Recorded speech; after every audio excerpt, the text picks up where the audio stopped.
शहीदी। अब थोड़ी देर बाद फाइनली यहाँ पर लेस्टर और टॉम का कॉमन फ्रेंड आ गया जो डील के बारे में ही बात करना चाहता था। लेस्टर बेताबी से उसका इंतजार कर रहा था। उसके लिए तो इन लोगों ने डेकोरेशन भी की थी। पूरे स्लॉटर हाउस में मरे हुए इंसानों की लाशें लटकाई हुई थी, जिन्हें देखकर वो भी बेचारा डर गया और शौक रह गया।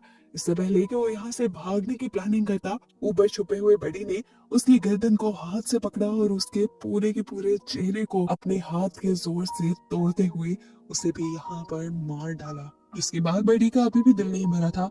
वो अभी भी कुछ चेंज करना चाहता था। उसने डेविड का यूनिफॉर्म उतारा और किसी तरह उसे काट के फंसा लिया और फिर उसी की गाड़ी में बैठकर वो गाड़ी चलाकर यहाँ से जाने लगा। अपनी पिग वाली आवाज में वो पुलिस की वॉकी टॉकी पर आंसर भी कर रहा था। अब रास्ते में डेव की गर्लफ्रेंड ने इस कार को देख लिया। उसे लगा कि कार में डेव ही होगा, इसलिए उसने कार रुकवा ली और जब देखा तो अंदर बड़ी था। वो खौफ से जाकर अपनी कार में बैठ गई, लेकिन बड़ी ने अब उसकी कार को आगे नहीं बढ़ने दिया और एक पत्थर उठाकर उसकी कार पे दे मारा। अपनी जान बचाने के लिए ये लड़की कार से भी निकल गई। वो भाग ही रही थी, लेकिन पीछे से बड़ी ने आकर पकड़ लिया और अजीब तरीके से अपने चाकू के जरिए उसकी गर्दन काट दी। और यहाँ इस तरह उसने एक और मर्डर कर दिया। थोड़ी देर बाद अब स्लॉटर हाउस के अंदर टॉम आ गया, वही इंसान जिस प्रॉपर्टी को खरीदना चाह रहा था और जिस पर लेस्टर को सबसे ज्यादा गुस्सा था। तो अब सबसे भयानक मौत तो उसी की बनती थी, इसीलिए बड़ी ने उसे ग्राइंडिंग मशीन के अंदर डाल दिया और आहिस्ता आहिस्ता उसकी बॉडी का कीमा बन गया। अब सीन कट होकर हमें क्लब में उन चारों के ग्रुप को दिखाया जाता है जो बार बार इस स्लॉटर हाउस में अपनी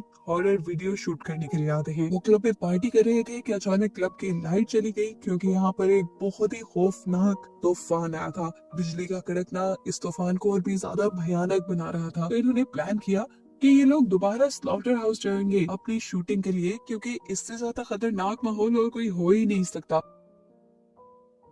बातों ही बातों में इनकी शर्त लग गई कि सैली एक घंटे तक अकेले स्लॉटर हाउस में रुकेगी, क्योंकि उसे थोड़ा डर जो लगता था।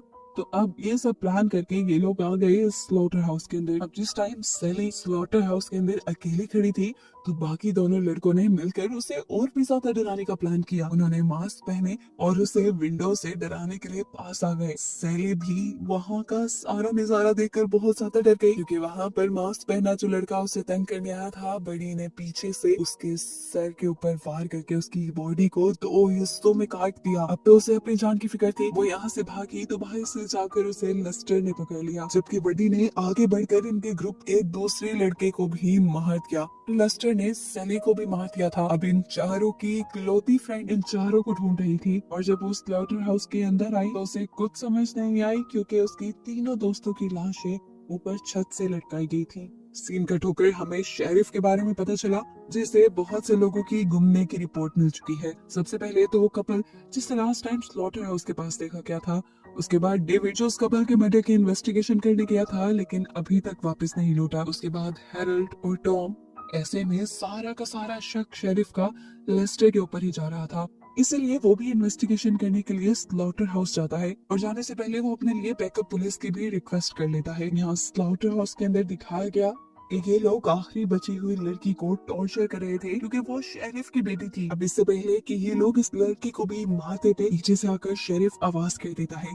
जैसे ही इनका ध्यान भटकता है तो वो लड़की भागने में कामयाब हो जाती है। अब उसे पकड़ने के लिए बड़ी उसके पीछे भागता है, लेकिन तभी शेरिफ गोली चला देता है, जिससे डरकर बड़ी वापस भाग गया। ये लोग अब भागकर उस जगह पर आ गए जहाँ पे इन्होंने पिग्स को बांधा हुआ था। शेरिफ अपनी बेटी को अपना प्लान बताता है कि तुम यहाँ से भाग जाओ, इतने में मैं इन दोनों को हैंडल करता हूँ, तब तक बैकअप पुलिस पे आ जाएगी। अभी ये प्लान बनाकर फ्री हुए थे कि पीछे से लेस्टर ने आकर शेरिफ के पेट में ही स्टैब कर दिया। अब इससे पहले कि वो इस लड़की के ऊपर भी हमला कर देता, वो लड़की यहाँ पर अपने डैड की गन उठाकर उसे ही शूट कर देती है। वो देखती है कि शेरिफ यानी उसके डैड अभी भी जिंदा थे। उन्हें बचाने के लिए वो उन्हें हॉस्पिटल ले जा सकती थी। उसने अपने डैड को गोद में उठाया और तेजी से अपनी कार की तरफ बढ़ गई। इससे पहले कि वो कार चलाकर यहाँ से चली जाती, वो लेस्टर दोबारा इनकी गाड़ी के सामने आ जाता है, जिसे वो मरा हुआ समझ रही थी। वो घबराती नहीं और तेजी से कार चलाते हुए लेस्टर को कार से नीचे धक्का देती है और उसके सर के ऊपर से ही अपनी कार चलाकर उसका सर क्रैश करके आगे बढ़ जाती है।